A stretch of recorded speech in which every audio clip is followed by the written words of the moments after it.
So there I was in Iowa at 16 years old, doing some construction with my older brother Mark in a town I've never been to. And we were working on a college. It was getting built from ground up, and it was the summertime, and I wanted to go make some money, so I went with my brother. And every day after work, we'd play basketball or we'd go grocery shopping, and we just tried to get out every single day. And I knew I had no friends in this town. I knew didn't know anybody in this town. So how was I, as a freaking super horny 16-year-old, gonna meet chicks? So the one thing I always had in my in my quiver was it was balls, but I was also terrified. So I'll tell you the story. We were driving around in this beat up white work van. Okay, it was rusty. It looked like a snag van, dude. It looked like a pedo van. And it only had 2 seats, and so I'd have to sit in the back, or one of the guys, because there was 3 of us, one of our helpers had to sit like in the back on the tools on a bucket or something. So one of this particular time, I was sitting on the bucket in the back, and we were driving away from the basketball court, but I noticed there was this really cute blonde walking on the sidewalk. So I told Mark, pump the brakes, dude. I'm gonna go get her number. So he pulls over kind of like by her. I don't know why she didn't run. It looked bad. A van pulling up next to you. Anyways, I hop out. I walk over to her and I go, hey, I think you're pretty. Can I get your phone number? And she took a little bit to respond. I think she was just in shock. And I was such a nervous mess that I before she even had a chance to reply, I said, you probably have a boyfriend, huh? I get it. She's like, no, here's my phone number. So we had little tiny flip phones back then. I think I didn't even have a phone. So I had my brother's phone, and she typed it in. I don't remember how it worked out. I gave her my brother's number. I don't really remember. I didn't even have a phone at the time. I was really just poor, I guess. And so a couple days later, oh, by the way, we were texting and she was responding fast. It was unbelievable.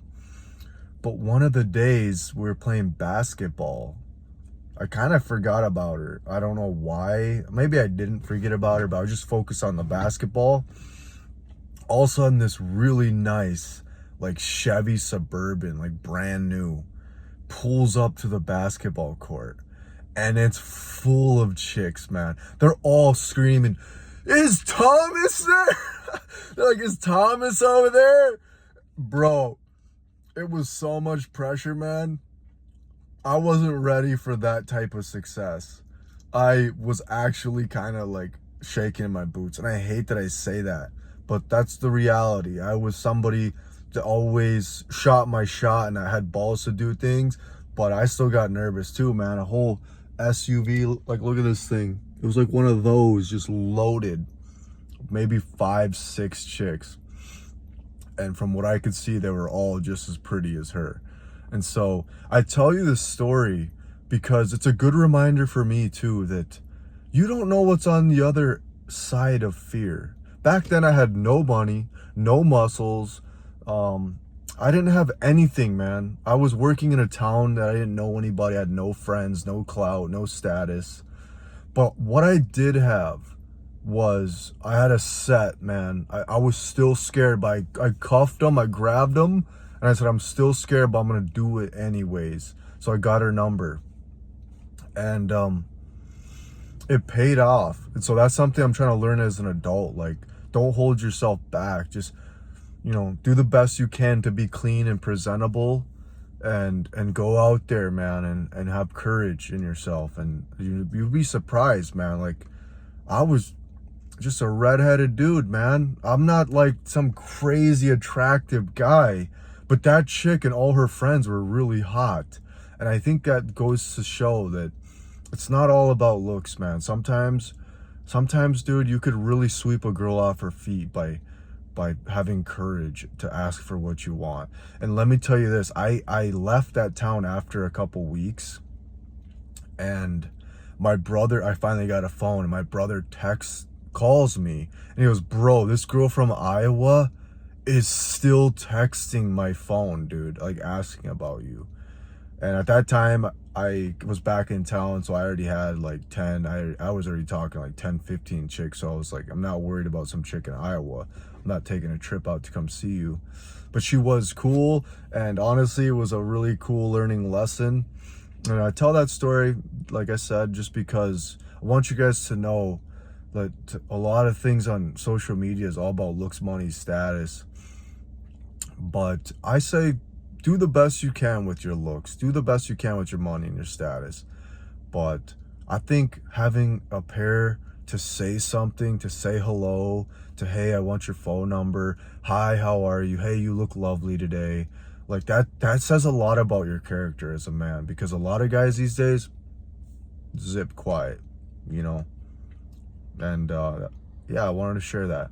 And then I have another story I want to tell you guys about my Chipotle line. I met this amazing woman. We shared like 3 minutes, and she was amazing, and it was honestly a blessing to meet her.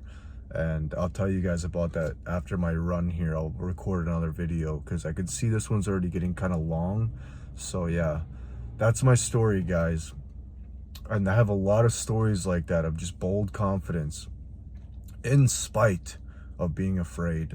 I was still afraid and nervous, but I was rewarded, man, with an SUV, like I said, with an SUV loaded with chicks. Is Thomas over there? Oh my God, just like fans and a celebrity. It was so crazy. Anyways, hope you guys enjoy your morning and you're out there doing something. Feel free to leave comments, like I always say, of anything you're doing out there to push yourself out there. Yeah.